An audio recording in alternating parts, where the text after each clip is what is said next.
Baik, saya akan menjelaskan yang pertama itu pengertian dari manajemen BK. Jadi manajemen BK adalah proses perencanaan, pengorganisasian, pelaksanaan, dan juga pengendalian kegiatan bimbingan konseling di sekolah.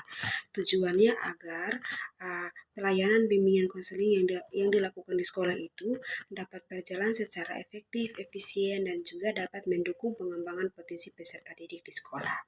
Nah, sebelum seorang guru BK melaksanakan tujuannya sebagai seorang guru BK dan juga menyusun program layanan, yang harus dilakukan terlebih dahulu itu mengajak rekan sekerja untuk berkolaborasi demi tercapainya tujuan yang ingin dicapai oleh guru BK. Nah, kolaborasi yang pertama dilakukan oleh guru BK itu berkolaborasi bersama dengan kepala sekolah. Dalam hal ini meminta izin untuk melakukan layanan bimbingan di sekolah dan juga menyampaikan secara umum posisi peran dan juga mekanisme guru bimbingan dan konseling di sekolah. Yang kedua itu bekerja sama dengan rekan sejawat, dalam hal ini guru mata pelajaran dan juga wali kelas dalam hal ini untuk memaksimalkan pemberian layanan konseling di sekolah. Yang ketiga itu guru bimbingan konseling bekerja. Guru BK melakukan kolaborasi dengan peserta didik. Sebagai guru BK, kita harus mampu membangun hubungan baik dengan peserta didik agar mudah bagi guru BK untuk mengambil data. Setelah seorang guru BK sudah melakukan kolaborasi bersama dengan kepala sekolah, guru-guru lain di sekolah dan juga peserta didik, yang berikutnya seorang konselor akan menyusun program layanan bimbingan di sekolah. Yang pertama yang dilakukan oleh guru BK yaitu perumusan visi dan misi. Jadi visi dan misi yang guru BK buat atau lakukan itu harus disesuaikan dengan visi misi di sekolah.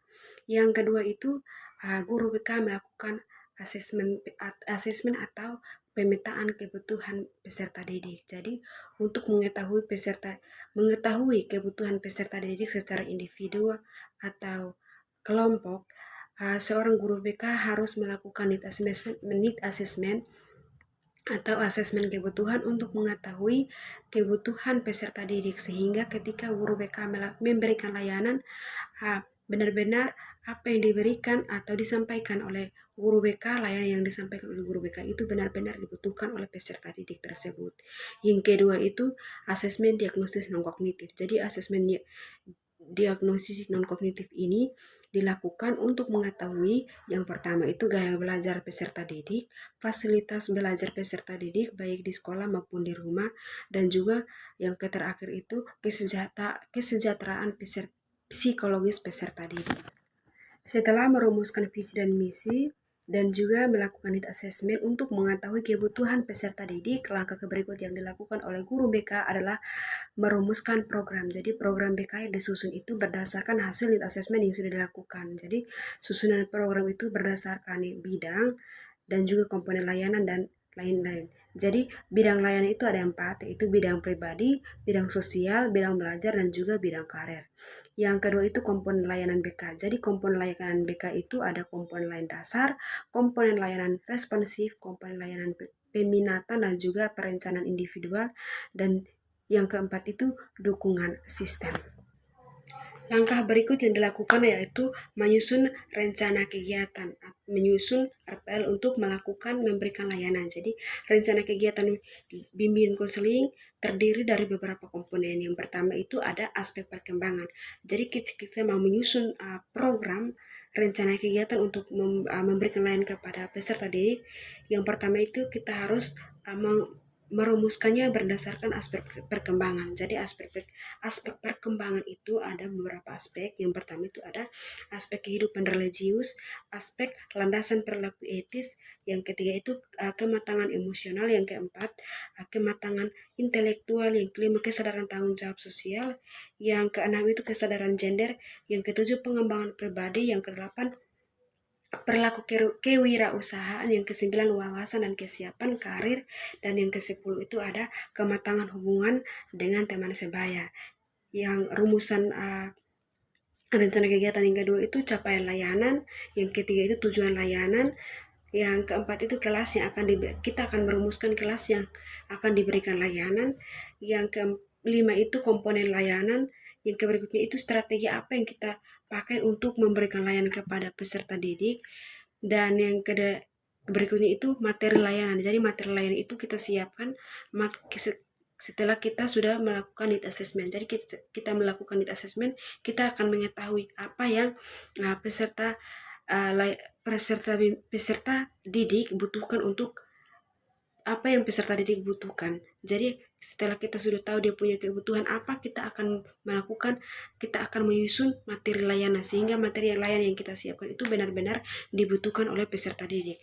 Yang berikutnya itu metode apa yang kita gunakan. Jadi materi yang kemarin didapatkan oleh beberapa dua praktisi itu, metode lain itu jangan dominan peserta sebagai konselor yang banyak berbicara. Jadi metode yang dipakai itu harus dominan peserta didik mencari tahu, sehingga mereka tidak, ketika mereka sudah mencari tahu, mereka tahu sendiri, sehingga mereka dapat mengubah perilaku mereka sesuai apa yang mereka inginkan. Yang berikutnya itu kita alat dan media apa yang kita butuhkan untuk melakukan memberikan layanan. Yang berikutnya itu kita akan melakukan evaluasi, baik evaluasi hasil maupun evaluasi proses, untuk kita ketahui sejauh mana tujuan kita dilakukan. Jadi kita harus mengetahui apakah layanan yang kita berikan itu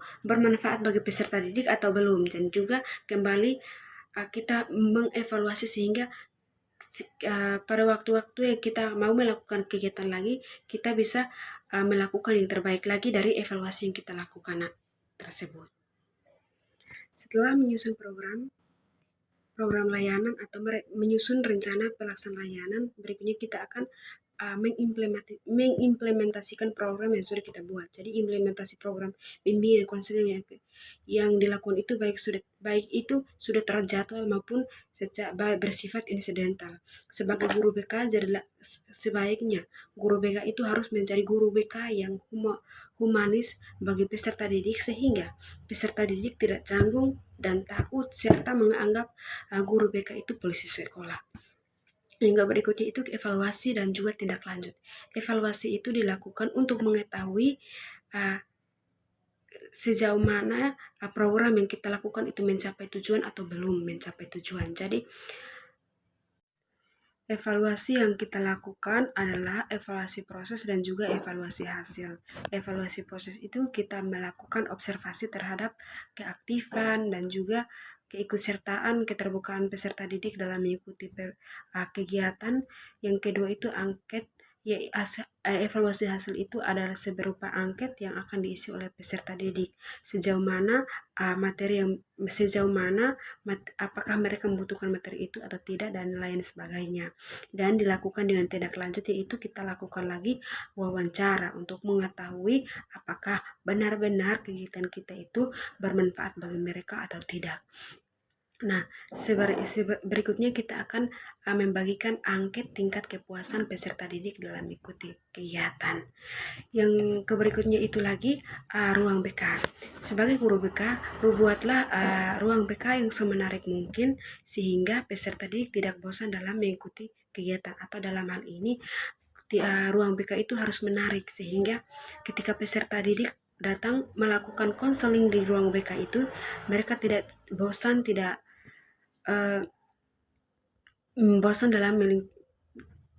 tidak bosan datang ke ruang bimbingan konseling di sekolah. Yang berikutnya itu, sebagai guru BK, kita harus banyak pengalaman dan juga banyak-banyak membangun jaringan dengan siapa saja, sehingga apa yang dibutuhkan oleh peserta didik mampu guru BK penuhi. Sehingga dari hal ini saya sebagai calon guru BK, saya dapat belajar bahwa guru BK itu tidak bisa bekerja sendiri. Dia harus membutuhkan banyak jaringan dan juga banyak-banyak pengalaman, karena banyak hal yang harus guru BK tahu, sehingga ketika peserta didik apa yang peserta didik butuhkan dapat dipenuhi Atau ketika peserta didik datang untuk melakukan konseling atau bimbingan atau mencari tahu apa yang ingin dia ketahui, contohnya seperti rencana untuk masuk ke perguruan tinggi dan lain sebagainya, itu guru BK harus tahu. Sekian apa yang saya sampaikan. Terima kasih.